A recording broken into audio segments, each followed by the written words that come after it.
Assalamualaikum warahmatullahi wabarakatuh. Saya Retno Triantami Susanto dari kelas BKI 3A akan sedikit menjelaskan mengenai prasangka sosial. Apa itu prasangka sosial? Prasangka sosial adalah suatu sikap perasaan orang-orang terhadap golongan manusia tertentu, golongan rasa, atau golongan kebudayaan yang berlainan dengan golongan orang yang berprasangka itu. Menurut Allport, pada tahun 1954, beliau mendefinisikan prasangka ialah sikap bermusuhan atau memalingkan muka terhadap orang-orang yang memiliki kelompok. Secara sederhana disebabkan karena dia memiliki kelompok, maka mengira bahwa memiliki kualitas yang dituju yang dianggap terhadap kelompok.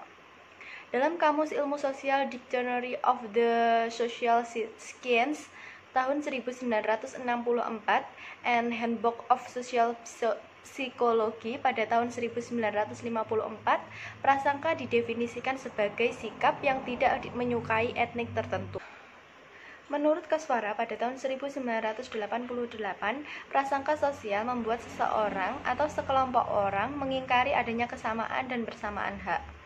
Sedangkan menurut Allport pada tahun 1954, dengan prasangka, seseorang atau sekelompok orang menganggap buruk atau memandang negatif orang lain secara tidak rasional. Prasangka dianggap sebagai suatu predisposisi untuk mempersepsi, berpikir, merasa, dan bertindak dengan cara-cara yang menentang atau menjauhi dan bukan menyongkong atau mendekati orang lain. Dengan demikian, prasangka menyangkut kecenderungan untuk menjauhi orang dengan mengambil jarak dan tidak berhubungan erat dengan mereka, serta kecenderungan untuk merugikan dan tidak membantu mereka. Ciri-ciri dari prasangka sosial yang terjadi dari perubahan sikap yaitu yang pertama, adanya pembatasan tentang situasi dari segi preconception pandangan tertentu sebelumnya. Yang kedua, sikap yang dalam itu bertahan dengan kuatnya, dalam arti sikap tersebut berlangsung dalam waktu yang lama. Dan yang ketiga, tinjauan terhadap sikap menjurus kepribadian arah yang negatif, ke arah yang tidak menyenangkan. Misalnya, seseorang mempunyai suatu keyakinan bahwa suku Irian atau Indian adalah rendah derajatnya. Maksudnya suku Irian dan suku Indian itu derajatnya rendah, dipandang rendah. Atas dasar keyakinan ini, maka segala pengalaman yang diperoleh orang tersebut mengenai suku ini dipandang rendah atau ditafsirkannya dari segi keyakinannya tersebut.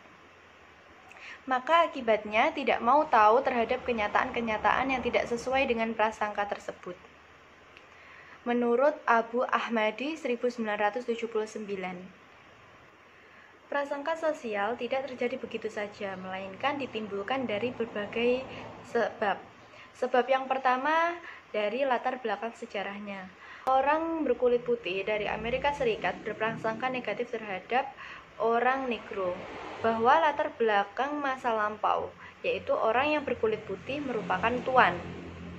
Padahal, orang negro saat ini dapat dibanggakan terutama dalam bidang olahraga, tetapi prasangka negatif mereka terhadap orang negro sampai saat ini belum juga hilang. Yang kedua, dari perkembangan sosio-kultural dan situasional. Suatu prasangka muncul dan berkembang dari suatu individu terhadap individu yang lain atau terhadap kelompok sosial tertentu apabila terjadi penurunan status atau pemutusan hubungan pekerja atau PHK. Prasangka dapat berkembang lebih jauh sebagai akibat adanya jurang pemisah antara si kaya dengan si miskin. Yang berikutnya, kepentingan pribadi atau kelompok. Para ahli psikologi berpendapat bahwa prasangka lebih dominan disebabkan oleh tipe kepribadian orang-orang tertentu. Maksud tipe di sini adalah autoritas personality. Autoritas personality adalah sebagai ciri kepribadian seseorang yang penuh prasangka, menurut Abu Ahmadi tahun 1979. Prasangka sosial digunakan untuk mengeksploitasi golongan-golongan lainnya demi kemajuan perseorangan ataupun kelompok yang telah ditunjukkan dari penjajahan, di mana kaum penjajah menggunakan prasangka-prasangka sosial antara golongan yang satu dengan golongan yang lain demi kepentingan pribadi. Faktor berikutnya, kekurangan pengetahuan dan pengertian akan fakta-fakta. Kekurangan pengetahuan dan pengertian akan fakta-fakta kehidupan yang sebenarnya dari golongan yang dikenakan stereotip-stereotipnya. Orang yang kurang pengetahuannya akan mudah dikenai prasangka-prasangka daripada orang yang mempunyai pengetahuan. Faktor yang terakhir adalah perbedaan keyakinan, kepercayaan agama, politik, ekonomi, dan ideologi.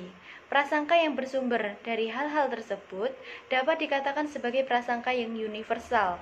Beberapa contoh antara lain konflik antara Irlandia Utara dengan Irlandia Selatan, konflik antar keturunan Yunani Turki di Siprus, yang berlatar belakang prasangka agama atau kepercayaan.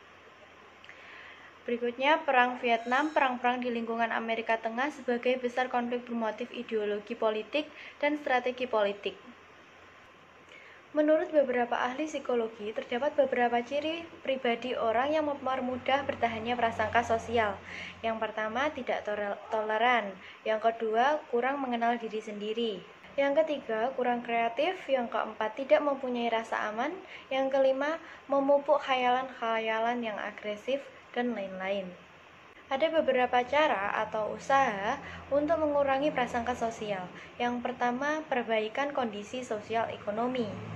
Dengan cara pemerataan pembangunan dan usaha peningkatan pendapatan bagi warga negara yang masih tergolong di bawah garis kemiskinan dan mengurangi adanya kesenjangan sosial. Yang kedua, perluasan kesempatan belajar, yaitu dengan cara usaha pemerintah dalam perluasan kesempatan belajar bagi seluruh warga negara Indonesia paling tidak akan mengurangi adanya prasangka bahwa program pendidikan bagi yang si kaya saja, terutama dalam perguruan tinggi. Yang ketiga, sikap terbuka dan sikap lapang. Kita seharusnya menyadari bahwa berbagai tantangan baik dari dalam maupun dari luar negeri semuanya dapat mengganggu persatuan dan kesatuan bangsa Indonesia. Kebinekaragaman masyarakat juga dengan nilai yang hakikat merupakan basis yang empuk bagi tumbuhnya prasangka sosial, diskriminasi, serta keresahan. Yang keempat, etnosentrisme.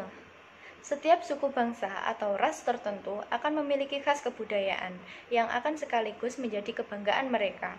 Suku bangsa atau ras tersebut dalam kehidupan sehari-hari bertingkah laku sejalan dengan norma-norma yang terkandung dan bersifat di dalam kebudayaan tertentu.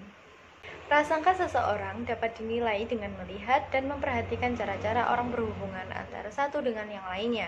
Untuk kepentingan ilmiah, prasangka dapat diketahui melalui metode kajian yang sistematis.